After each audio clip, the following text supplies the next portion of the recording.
कि कभी न कभी व्यक्ति को अपने आप को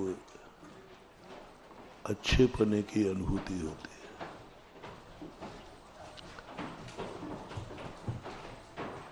चौबीस घंटे में कभी न कभी ऐसा लगता है कि मैं अपने आप को भाग्यशाली मानता हूँ, धन्य मानता हूँ, और ऐसी अनुभूति होती है जब जब हमें अपने जीवन में ऐसा महसूस हो, अनुभव में आए, उन क्षणों को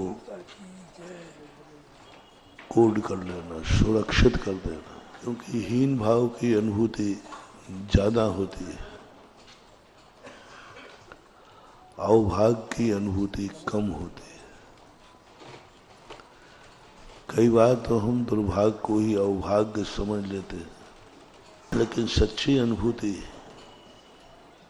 कभी धर्म करते समय, कभी अच्छे लोग तुम्हारी जब प्रशंसा कर रहे हो,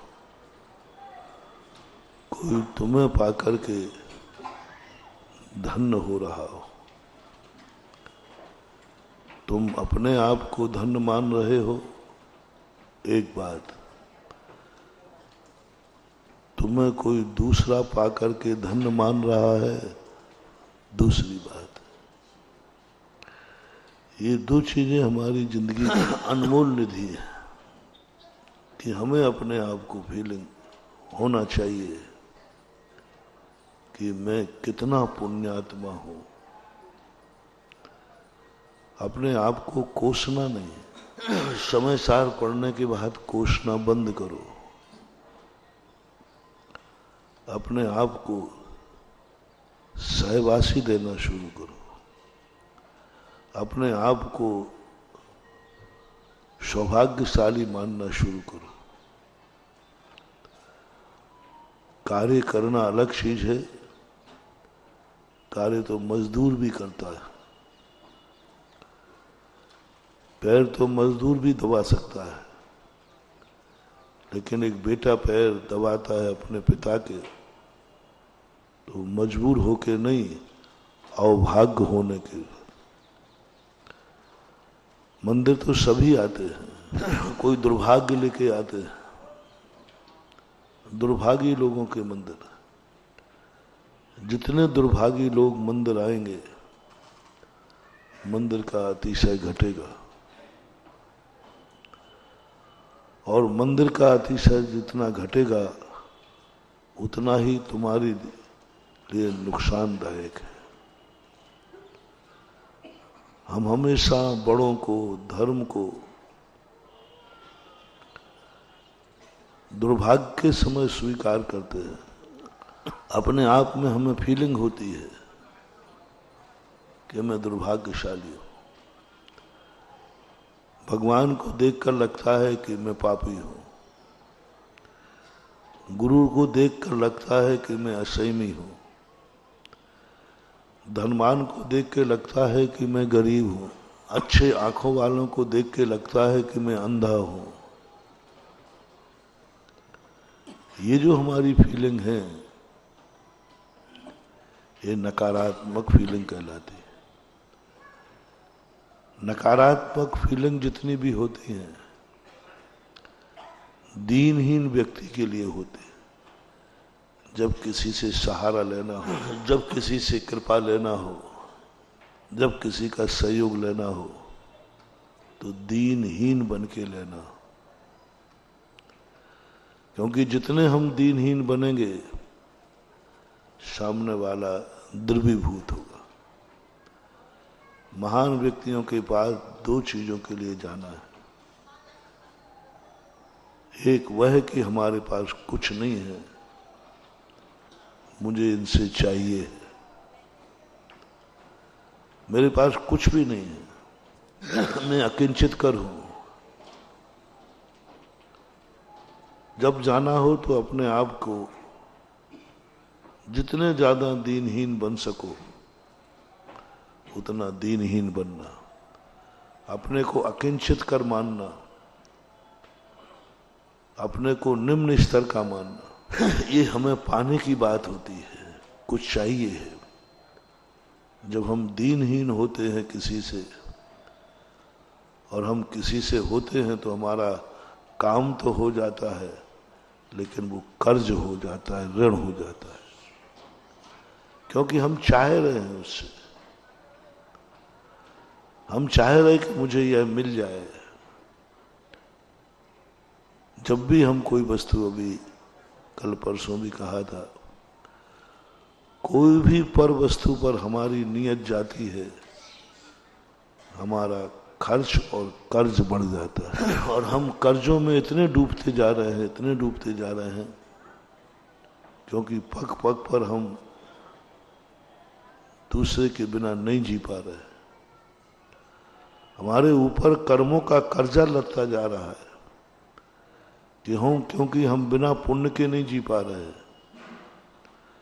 हम बिना पुण्य के नहीं हंस पा रहे हैं, बिना पुण्य के हमारी जिंदगी एक क्षण भी नहीं चल पा रही। तो कर्म से हमें एक ऐसा कर्ज मिलता जा रहा है कि उसका हम ब्याज भी नहीं चुका पाएंगे।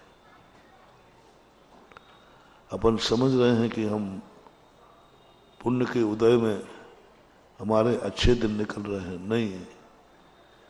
बैंक से लोन लेने वाला व्यक्ति कितने दिन सुखी रह सकता है? अंत में यदि वो नहीं चुका पाया तो कुड़की हो जाती है। अपन इतनी मेहनत कर रहे हैं, इतना सब कुछ कर रहे हैं, कुछ बचत नहीं दिख रही है। इतना पुण्य सुबह शाम 24 घंटे पुण्य कर रहे हैं, लेकिन कुछ ऐसा महसूस नहीं हो रहा है कि हमें कुछ बचत हो रही है, हम कुछ अमीर बन रहे हैं, कुछ अमीरीपन की अनुभूति नहीं हो रही है। मंदिर जाते हैं तो लौट कर ऐसा लगता है कि खर्चा पानी निकल जाएगा, माला फेरते हैं तो ऐसा लगता है मजदूरी मिल जाएगी, गुरु मिल जाते हैं, आशीर्वाद मिल जाता है तो ऐसा लगता है हमारा काम हो जाएगा, हमारा काम हो जाएगा, क्योंकि महाराज का आशीर्वाद मिल गया। बस इससे ज्यादा हमारा कोई आगे अनुभूति नहीं हो पा रही। उस अनुभूति करने के लिए पूज्यवर कुंद कुंद स्वामी समय सार लिख रहे हैं, और इसकी झलक शमंत्रभद्र महाराज ने श्रावकाचार में दी थी। समय सार की झलक, समय सार का आनंद उन्होंने एक ऐसी शक्ति दी थी, ऐसी अनुभूति में लाना जो कोई नहीं कर सकता। कभी मल से भरा हुआ पिटारा कभी शुद्ध नहीं हो सकता, मल कभी शुद्ध नहीं हो सकता, वो अशुद्धि है। और मल जिस पिटारे में भरा हो वो कभी शुद्ध नहीं हो सकता। लेकिन शमंत्रभद्र महाराज ने वो खोज की कि एक ऐसी शक्ति है, ये गुण भगवान के पास नहीं है, ये गुण पराया नहीं है, ये गुण नमोकार मंत्र में नहीं है। हम 100 नमोकार मंत्र पढ़ें तो भी कभी हम मल के पिटारे को शुद्ध नहीं कर पाएंगे। भगवान हमारे लाख उपाय करें, भगवान हमारे मल के पिटारे को शुद्ध नहीं कर सकते। एक शक्ति अपने पास है, वह शक्ति हमारी खुद की है, जो ऐसा आश्चर्य, ऐसा चमत्कार विज्ञान के पास नहीं। विज्ञान पूछे क्या, पूछना विज्ञान से क्या ये मल से भरी पिटारे को आप किसी ताकत से शुद्ध कर सकते हो? वो कहता है मल खाली कर दो तो शुद्ध हो जाएगा। नहीं, मल रखा रहेगा और उसे 16 का करना है, मल को 16 का करना है। मल को 16 का करने का अर्थ है कोयले को सफेद करना है। अब कोयला सफेद कैसे? राजा ने कहा, राजा कोयले की कोठरी में गया, उसको दाग लग गया कपड़ों में। उन्होंने मंत्रियों से कहा जाओ इस काले कोयले को सफेद कर दो। सारे कुएं का पानी खाली कर दिया, 16.5 सावन जितने थे सब खाली हो गए, लेकिन कोयला तो काला था, काले, लेकिन कोयले को सफेद करना है, काला नहीं। बहुत बड़ी बात। और यही प्रकृति ने कहा डायमंड सबसे ज्यादा वाइट होता है, लेकिन निकलता कहाँ है? कोयले की खान में निकलता है। यह है चमत्कार। खान कोयले की है और निकल रहा है डायमंड। सबसे मीठा पानी कौन सा होता है? नारियल का पानी, समुद्र के किनारे। खारा पानी पीता है वो पेड़, समुद्र के किनारे होता है और वो पानी मीठा होता है।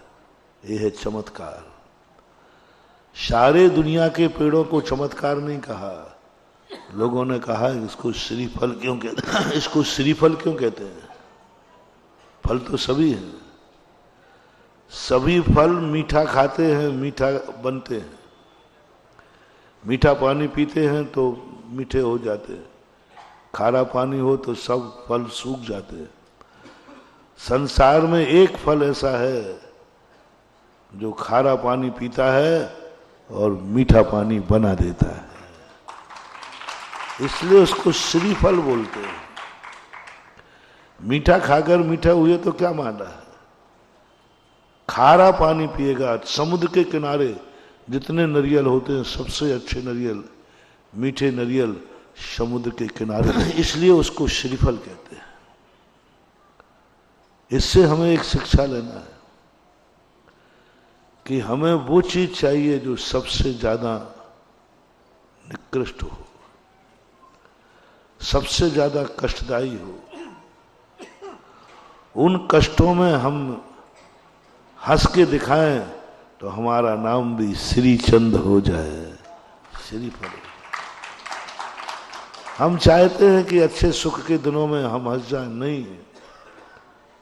हमें वो कला सीखना है जो कला दुनिया का आज भी वैज्ञानिक नहीं कर पाएगा। कोयले में डायमंड कैसे बना होगा ये समझ में नहीं आया। कोयले में वो डायमंड सफेद कैसे रह गया? कायम तो कोयले की थी, लेकिन एक छोटा सा टुकड़ा वहां भी अपनी शुक्लता बनाए हुए है। इसी प्रकार अपन लोग संसार के कोयले में रह रहे हैं, संसार की गंदगी में रह रहे हैं। गंदे नहीं होना है। मैंने कल कहा था, तुम कहो महाराज इस कोयले को सफेद कर दो, कोयला तो सफेद होने वाला। इस संसार की सारी विपरीतताएं निकल जाएं, संसार में कोई पाप रहे ही नहीं, संसार में कोई बुराई रहे ही नहीं। ये तो कभी होगा नहीं, ये तो होना ही नहीं। बस हमें एक कला सीखना है, जो कला है हमारे खुद में है, भगवान में भी नहीं हो कला। हर व्यक्ति के पास वो कला है, मल के पिटारे को शुद्ध करना। मल हटा के नहीं, मल हटा करके नहीं, पिटारे में मल भरा रहेगा और इस पिटारे की पूजा करवाना है। इस पिटारे को पवित्र बनाना है। इस पिटारे को छूने के बाद कोई अशुद्ध नहीं होगा, अन्यथा उस पिटारे को जो छूता है अशुद्ध हो जाता। हमने गंदा पिटारा छू लिया, नहीं। जैन दर्शन की खोज, पूज्यवर समंतभद्र महाराज की खोज कि मैं इसी पिटारे को, मेरा एक मंत्र ले लो। मंत्र लेना नहीं है, तुम अपनी खुद की उस शक्ति को पहचान जाओ। ये मल का पिटारा भी इतना पावन हो जाएगा, इतना पावन हो जाएगा, बड़े बड़े शुद्ध शूलाधारी भी इसको छूने के लिए तरस जाएंगे।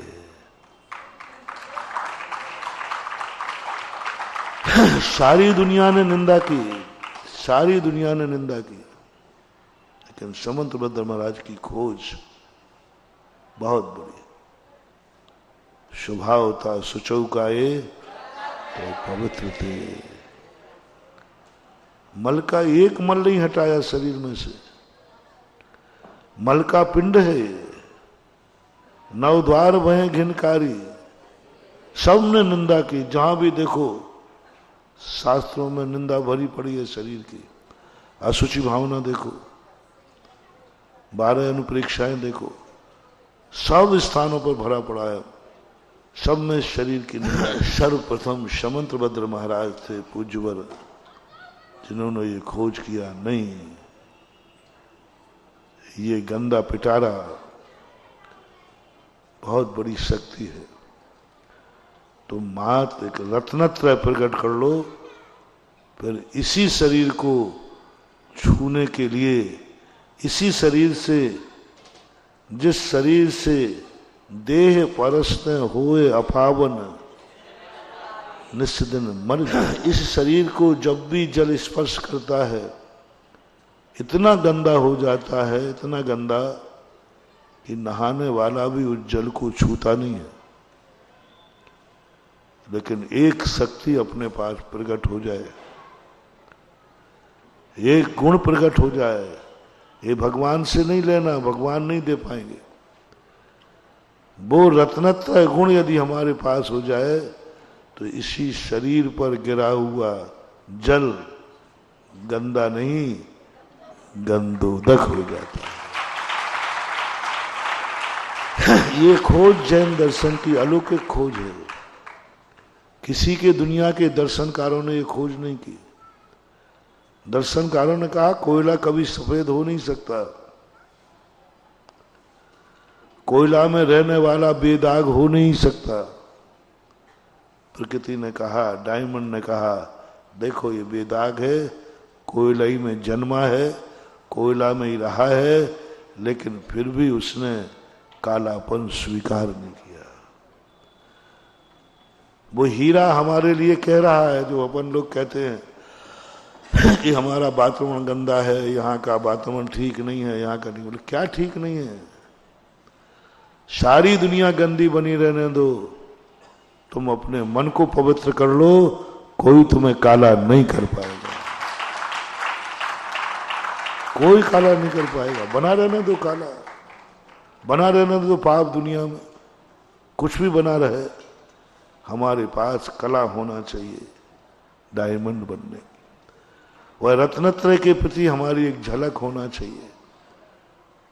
बना रहने दो, इसमें मल भरा है, मूत्र भरा है, खून भरा है, मांस भरा है, सब भरा है, कोई उसके अंदर एक शक्ति प्रकट करना,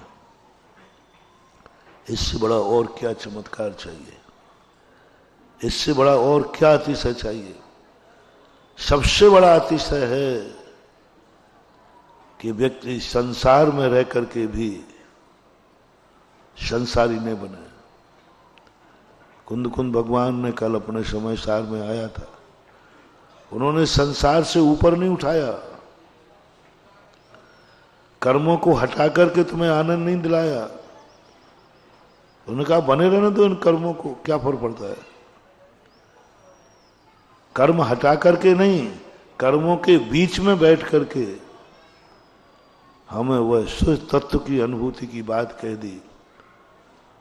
वो चैतन्य ज्ञान स्वरूप की बात कह दी, जिसके लिए संसारी प्राणी कहता है कि संसार ने, कर्मों ने अमूर्त को भी मूर्त बना दिया। अमूर्त था जीव द्रव्य, अमूर्त है जीव द्रव्य, लेकिन कर्मों की चपेट में आकर इसको मूर्तिमान कहते हैं। संसार अवस्था में यह शरीर मूर्त है और हमें अमूर्त का अनुभव करना है, मूर्त का नहीं करना। और मैं अमूर्त हूं, मूर्त हूं, क्योंकि 8 कर्मों से जब घिरा हूं तो मूर्त हूं। कर्म हटेंगे नहीं और तुम्हें अनुभूति अमूर्त की करना है। शरीर में से मल हटेगा नहीं, तुम्हें शरीर को पावन बनाना है। मल हटाए बिना पावर बनाओ, कर्म हटाए बिना तुम अपने उस स्वरूप को समझो, अमूर्त को समझो। और मूर्त हूं, मैं सब तरफ से मूर्त हो गया हूं। मेरा ज्ञान भी मूर्त को ही जानता है, मेरा दर्शन भी मूर्त को ही जानता है। मैं खुद मूर्त हो गया। एक स्वप्न देखो, अब कुछ भी नहीं बचा हमारे पास, कुछ भी नहीं बचा। ज्ञान ने कह दिया मैं अमूर्त को मेरी गति नहीं है, मैं मूर्त को जानता हूं, मैं मूर्त को देखता हूं, और मैं भी मूर्ति ही हूं, मुझे भी मूर्त की अनुभूति हो रही है।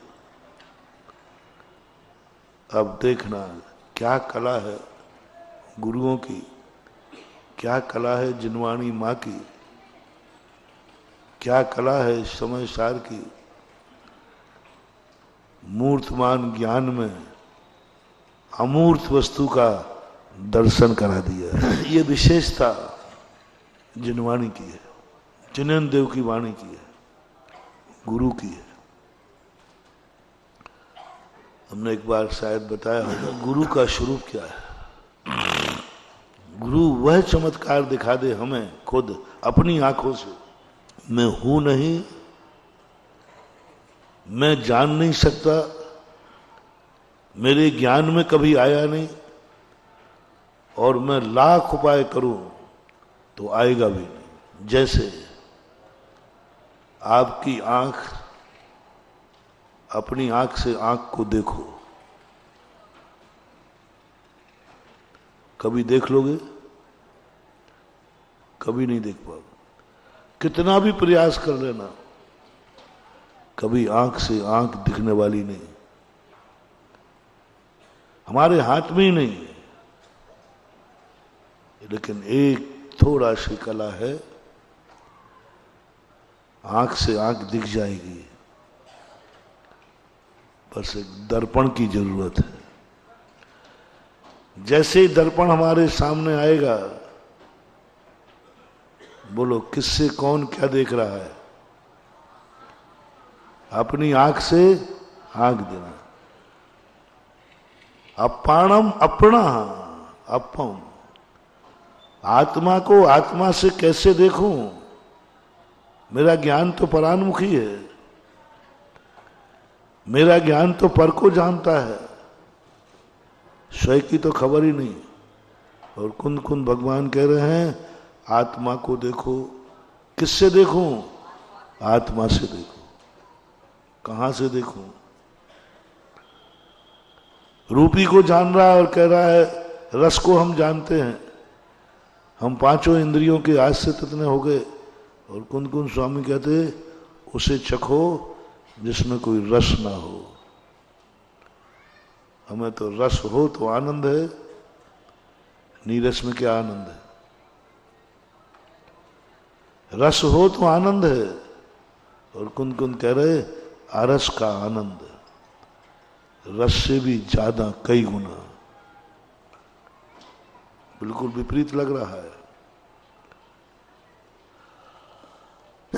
मैंने कहा था ना कि हमारा अनुभव जिनवाणी से मैच नहीं कर रहा है, इसलिए अपन को समझ में नहीं आती ये बात। मैचिंग बिल्कुल उल्टी हो रही है, मैचिंग बिल्कुल उल्टी। रस में आनंद आता है और कुंद कुंद महाराज कह रहे नीरस में आनंद है।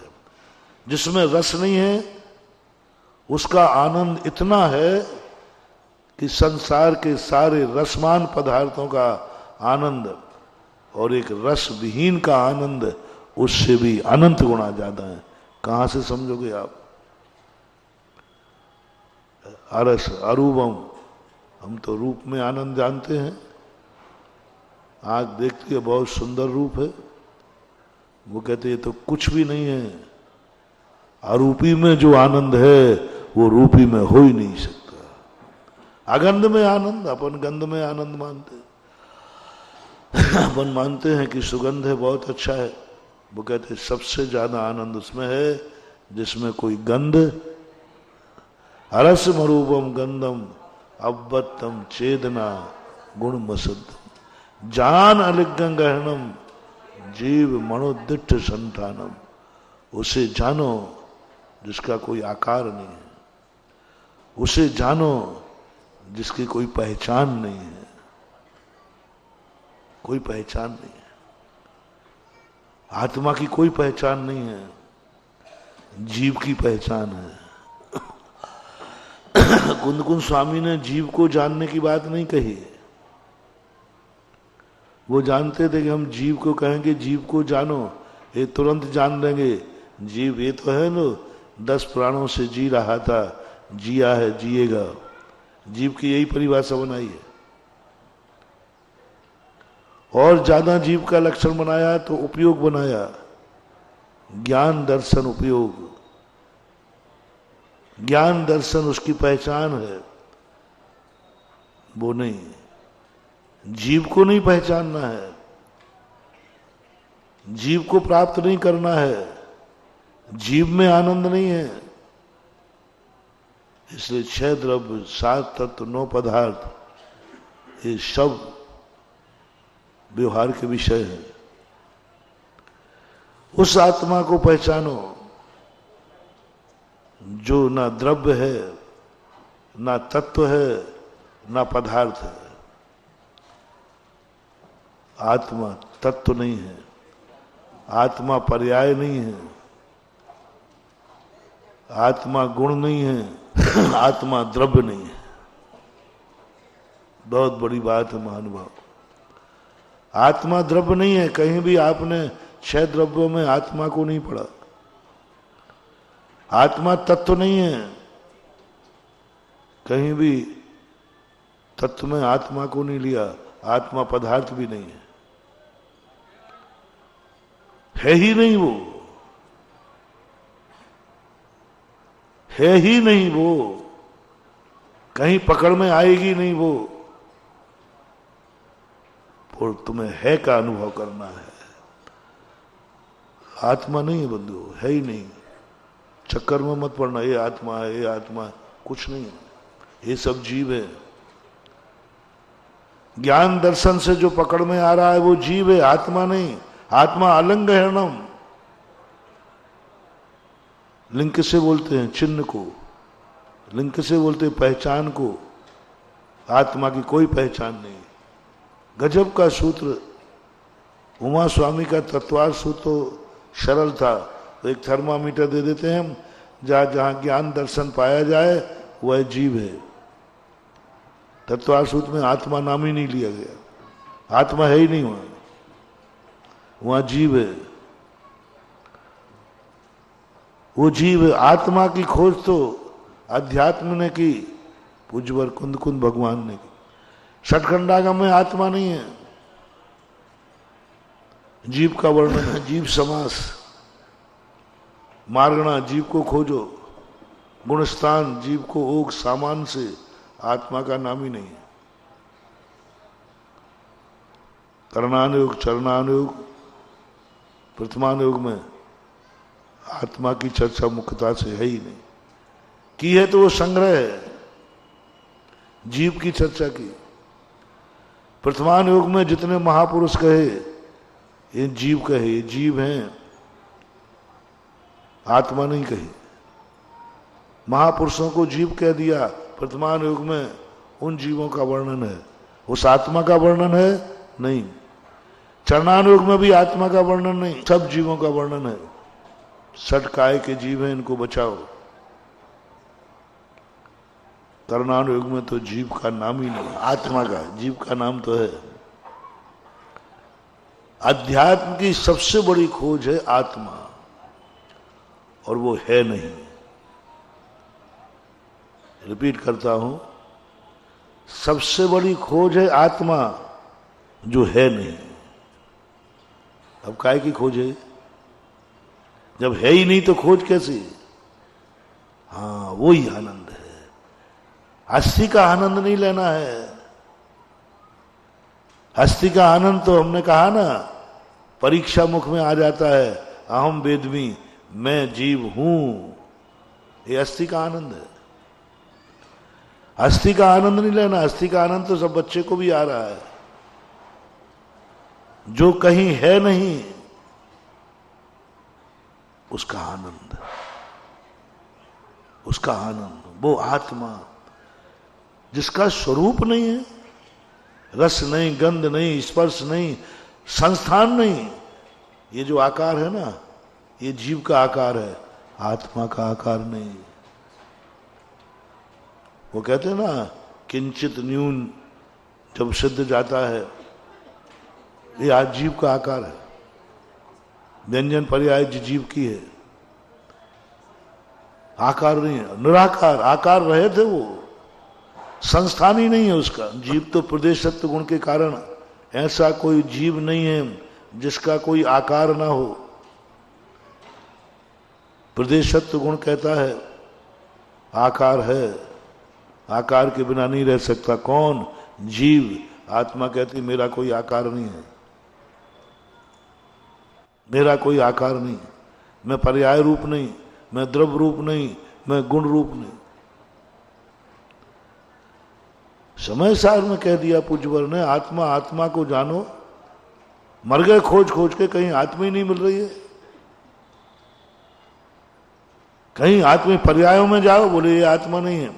पर्याय को खोज के रख दिया कि लो ये मैं सिद्ध बन गया, बोले ये आत्मा नहीं है। पर्याय रूप नहीं होती आत्मा। गुण मान लो, ज्ञान दर्शन को कुछ मान लो, ये आत्मा नहीं है। द्रव्य मान लो, नहीं आत्मा नहीं है। तो आत्मा की पहचान बताओ, बोले कोई पहचान नहीं है।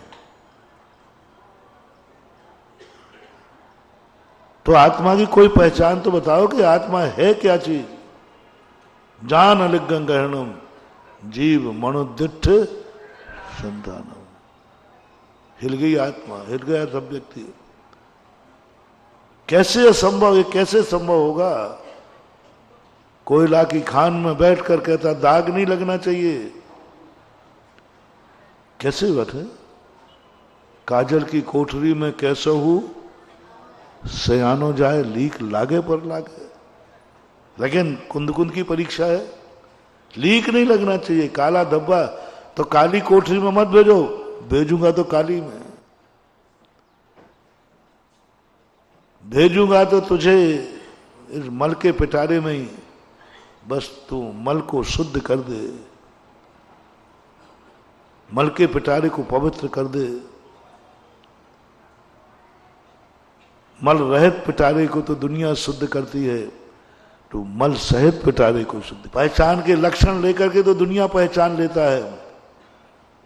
जिसकी कोई पहचान नहीं है, उसको तुम पहचानो, खोज के लाओ। जब मैंने शुरू में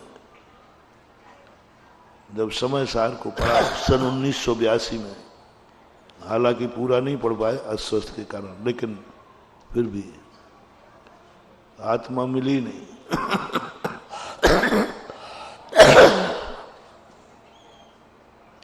लोभ इतना दिया आचार्य महाराज ने, इतना लोभ दिया आत्मा को पाने का कि मन मचल जाता है कि आत्मा को पाऊं।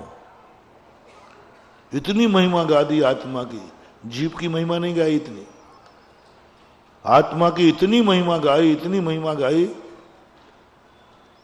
इतना विस्तार बताया, तो मन ललच जाता है कि मैं भी आत्मा का ध्यान करूंगा, मैं भी आत्मा को प्राप्त करूंगा। लेकिन नहीं, मिली ही नहीं। लक्षण पूछा, है ही नहीं। आत्मा को जीव की परिभाषा, जीव को खोदूं? नहीं, हमें जीव नहीं चाहिए। मुझे आत्मा चाहिए। आनंद आत्मा में है, जीव में नहीं। द्रव्य भोक्ता नहीं हो सकता, द्रव्य में आनंद नहीं आ सकता। द्रव्य गुण पर्याय तो ये अंग है। आत्मा खोजो, समय सार की अलौकिक खोज। समंत भद्र जैसा वैज्ञानिक कौन है? कुंद भगवान जैसा सबसे बड़ा वैज्ञानिक। और अभी हाल तुम्हारे लिए बताए देता हूं, मुझे भी बहुत वर्षों के बाद समझ में आई। तुरंत समझ में नहीं आएगी, तुम भी जल्दी समझने का प्रयास मत करना। एक पागल दीवार में कान लगाए सुन रहा था 3-4 दिन, अंदर क्या हो रहा है। दूसरा पागल आगे कह रहा है, क्या सुन रहा है? तो पहला पागल कहता है, मूर्ख, मैं 3 दिन से नहीं सुन पा रहा हूं क्या सुन रहा, तुझे 2 मिनट में बता दूं, तुम्हें 2 मिनट में समझ में आ जाएगा। मैं 40 साल में खोज पाया, तुम 10 दिन में खोज लोगे। पर लग जाओ पीछे। बहुत बड़ी महासत्ता ये समझ में आई। उदाहरण देता हूं मैं आत्मा को खोजने के लिए। आत्मा का लक्षण नहीं बताऊंगा, आत्मा खोजना है। उसमें रस गंध स्पर्श कुछ भी नहीं है, चिन्ह भी नहीं, ज्ञान दर्शन भी नहीं। आत्मा में ज्ञान दर्शन नहीं होता। आत्मा का लक्षण ज्ञान दर्शन नहीं है, आत्मा ज्ञान दर्शनमय है। मय होने का अर्थ है एक में एक, लक्षण नहीं। आत्मा ज्ञान दर्शनमय है, ज्ञान दर्शन वाली नहीं है, ज्ञान दर्शन वाली नहीं है। देखो एक उदाहरण देता हूं। इस देश का नाम क्या है? कहां है भारत? बोलो, भारत कहां है? ये तो आगरा है। भारत बताओ कहां है? भारत का लक्षण बताओ कहां है? क्या लक्षण है भारत का? ये तो आगरा का लक्षण है। सारे चिन्ह आगरा के हैं। तहसीली में आगरा लिखा, भारत कहीं लिखा ही नहीं। किसवा नाम भारत लिखा बताओ दुनिया में? भारत है कि नहीं? कहां है? कहां है बोलो? कहीं नहीं है फिर भी है, कहीं नहीं है फिर भी अनुभूति में आ रहा है, और अनुभव में आ रहा है तो वो कहीं ना कहीं है। भगवान तुम्हें मैं खत लिखता, लेकिन पता मुझे रूम नहीं। मैं जरूर भारत में जाता, मैं जरूर भारत में रहता, लेकिन भारत कहां है? हर चीज में लगा क्रियक सामान, महासत्ता, इसी को ही बोलते हैं। कुंद भगवान उस महासत्ता की तरफ अपन को ले जा रहे हैं जो द्रव्य गुण पर्यायों से बहुत ऊपर है। ना द्रव्य है, ना गुण है, ना पर्याय है। द्रव्य में भी है, गुण में भी है, और पर्याय में ही है, लेकिन कहां है? पहचानना नहीं। भारत की कोई पहचान नहीं होती, कोई पहचान नहीं। पूरा देश घूम के आ जाए, भारत नाम का कोई गांव नहीं मिलेगा। लेकिन भारत है, अनादिकाल से है, आज भी है। किसी भी चीज में लगा लेना आप, किसी चीज में लगा लेना। घड़ी कहां है? ये तो खांचा है, कांटे वो कांटे हैं, नंबर प्लेट है। घड़ी कहां है? लेकिन घड़ी है कि नहीं? कहां है? चलो तुम्हारे शरीर में लगा दो। शरीर कहाँ है? ये तो हृदय है, ये तो छाती है, ये तो भुजा है, ये तो कौचा है, ये तो उंगली है, ये पैर है, ये गोड़े हैं, ये पेट है, ये पीठ है। शरीर कहाँ है कि नहीं? कहाँ है? लक्षण बता दो, शरीर का ये लक्षण है। खोजो शरीर को, जहां देखो वहीं लिखा था ये अंगोपांग है। नाखून जितने भी सब अंगोपांग। कोई शरीर का लक्षण बनते ही नहीं, जितने लक्षण बनते हैं सब अंगोपांग के। सब चीज में लगाओ, किसी भी चीज में लगाओ, समय सार वो अदृश्य शक्ति है। तुम जहां देखोगे वही अनुभव में आएगा, लेकिन देखने में नहीं आएगा। ज्ञान के द्वारा आत्मा को जानने की बात नहीं कही, आत्मा के द्वारा आत्मा को जानो। गजब की बात है। सारी दुनिया में कहा गया ज्ञान के द्वारा जानो, यही द्रव्य संग्रहकार कर रहे हैं।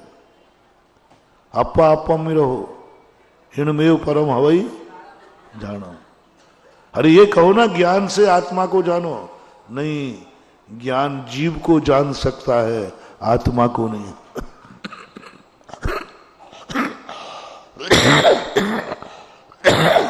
ज्ञान जीव को खोज लेगा, ये जीव है, आत्मा को नहीं खोज सकता।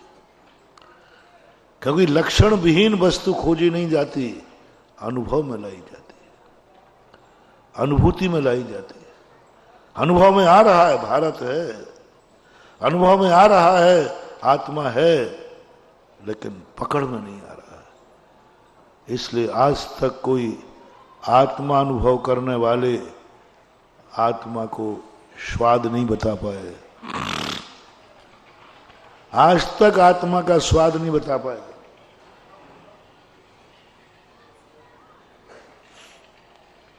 स्वाद नहीं बता पाए। आत्मा का स्वाद क्या है?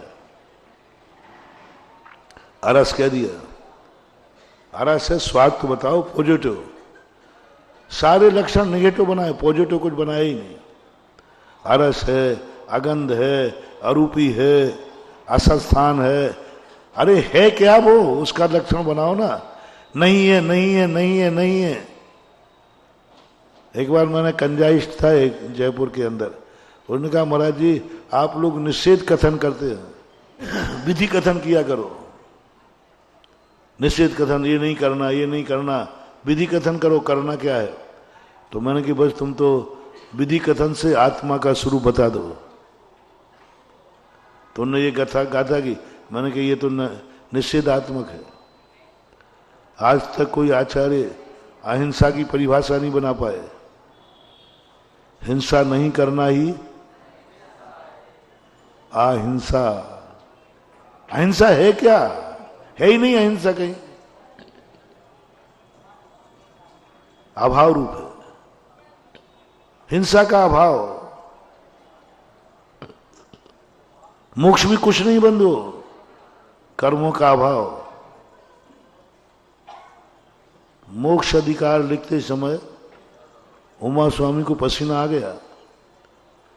सारे वर्णन किए, इतने बड़े बड़े अध्याय बना दिए साधन के, व्रतों के।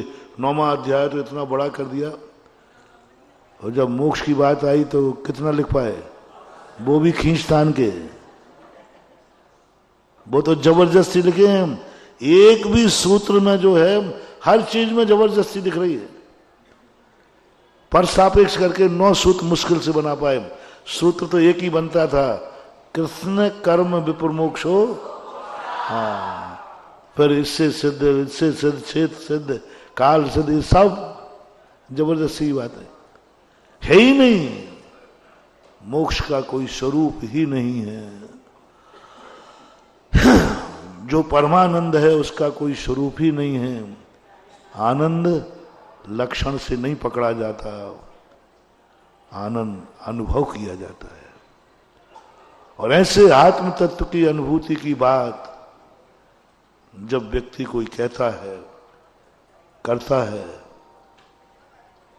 तो वो झूठा है। बस इतनी कह दूंगा कि अप्पा अप्पा में रहो,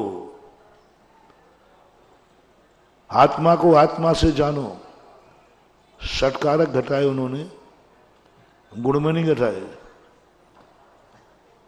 अमृतचंद सूर्य महाराज ने, जयसेन स्वामी ने ज्ञान में, ज्ञान से, ज्ञान आदि में नहीं घटाए, आत्मा में घटाए षटकारक। आत्मा, आत्मा को आत्मा से, आत्मा के लिए, हे आत्मन तुम जानो, आत्मा में घटाए। तो ऐसी चमत्कारिक वस्तु की खोज करने वाले कुंद कुंद भगवान जो समय सार हमें पढ़ा रहे हैं, और समय सार में उस तत्व को बता रहे हैं जिसकी कोई पहचान नहीं है। इसलिए हमें उस महासत्ता की तरफ जाया करो। ये सब लक्षण वाले कथन, जीव द्रव्य, गुण द्रव्य, पर्याय द्रव्य, इनसे ऊपर उठो, मात्र एक साक्षी भाव, बस एक आनंद के भाव। जब ऐसी अनुभूति मुझे हो, मुझे अनुभूति होती है अभाव की, हमें अनुभूति करना है सद्भाव की, और वो है नहीं। हमें हमेशा एक ही बात, जो प्रवचन के प्रारंभ में हमने कहा था, जब भी हमें कोई बड़ा आदमी मिलता है हम रो पड़ते हैं। जब भी धनी आदि आत्मा है हमें गरीबी की अनुभूति होती है। जब भी गुणवान कोई व्यक्ति आता है हमें गुणहीन की अनुभूति होती है। जब भी हमें गुरु मिलता है हमें शिष्य की अनुभूति होती है। जब हमें भगवान के पास जाते हैं हमें भक्त की अनुभूति होती है। जब हम बाप के पास जाते हो तो बेटे की अनुभूति होती है। जब तुम समय सार पढ़ते हो तो एक विद्यार्थी की अनुभूति होती है। ये सब अपन को हो रही कि नहीं? पिताजी आते ही अपन को क्या अनुभूति होगी? मैं पिता के सामने मैं कौन हूं? भगवान के सामने मैं कौन हूं? क्लास में बैठा हूं मैं कौन हूं? अभी प्रवचन सुन रहे हो तुम कौन हो? श्रोता। बस इसी में तो हमारा कबाड़ा हो गया। कभी समय सार नहीं समझ पाओगे, कभी समय सार समझ में नहीं आएगा। भगवान के दर्शन कर करके मर जाओ, स्वर्ग, स्वर्ग से नरक, नरक से एक इंद्रियों में भटकते जाओ। बस भगवान के पास जाते ही भगवत की अनुभूति आ रही है, पुण्य बंद होगा, कर्म की निद्रा हो ही नहीं सकती, हो नहीं सकती। गुरु के सामने शिष्य पने की अनुभूति हो जाए तुम्हारा कल्याण कभी नहीं होगा। और होता यही है। गुरु को आते ही अपन नमस्कार करते हैं, खड़े हो जाते हैं, गुरु जी आ गए तो तुम कौन हो? अरे भाई ये गुरु जी है तो मैं शिष्य हूं। यही अनुभूति, यही पढ़ाया गया अपन को, यही रटा है, यही नैतिकता है, यही सभ्यता है, यही नीतियों में तो। और ये सभ्यताएं हमें इतना लुभा देती हैं कि हम सत्य तक पहुंच ही नहीं पा रहे हैं। यही सभ्यता है। गुरु जी आ जाए तो खड़े हो जाओ और अनुभूति करो, मैं शिष्य हूं, ये गुरु जी है, ये भगवान है, मैं भक्त हूं। करते करते अनंत भाव निकाल लिए, कुछ नहीं हुआ, कुछ नहीं हुआ। कुंद कुंद स्वामी कहते हैं भगवान के सामने जाते ही, भगवान के दर्शन करते ही तुझे अपने भगवान की अनुभूति होना चाहिए। दर्शन किसका? अनुभूति किसकी? अभी देखना, व्यवहारी भगवान का दर्शन किया, अनुभूति किसकी हुई? भक्त की। मैं भक्त हूं, ये गुरु हैं, मैं शिष्य हूं, ये पिता हैं, मैं बाप हूं, ये अमीर है, मैं गरीब हूं, ये ज्ञानी है, मैं अज्ञानी हूं, ये अनुभूति व्यवहार की है, ये पुण्यबंध का कारण है। इस अनुभूति को कुंद कुंद स्वामी कहते हैं कि अनुभूति तेरी सभ्यता है, नैतिकता है, नीतियां हैं, सिद्धांत नहीं है, सिद्धांत नहीं है। अब जैसे ही तुम्हारे लिए ओहो, सुदामा के अनेक रूप हैं। सुदामा जब कृष्ण के पास पहुंचे, बड़े गरीब थे, बहुत दुखी थे, लेकिन कृष्ण के पास पहुंचते ही, अमीर के पास पहुंचते ही गरीबी भूल गए, दुख भूल गए। क्या समझा के बैठा था पत्नी ने, थोड़ा ज्यादा नहीं करना, थोड़ा नाटक करना, जिससे कृष्ण को थोड़ी दया आ जाए, वे पिघल जाएं। सहायता लेने गया है, सहायता लेने जा रहे हो। भिखारी भी भीख मांगने की कला सीखते हैं, तभी भीख मिलती है। यदि अकड़ के कहा है साहब मुझे भीख दे दो, उसको भी ट्रेनिंग करना पड़ती, कोचिंग, कि कैसे भीख मांगू जिससे सामने वाला दे देवे, सामने वाला। ऐसा ही भक्त ये कलाएं सीखते अपन, कैसे क्या करूं महाराज जी पिघल जाएं, हैं, कैसे क्या करूं भगवान मेरे पर दया कर दे। तो ये सब अपन भी नाटक कर लिया है, कोचिंग। वो मरीज होता ना, मरीज शांत पड़ा रहता है, और जैसे ही डॉक्टर के आने का समय हुआ, हा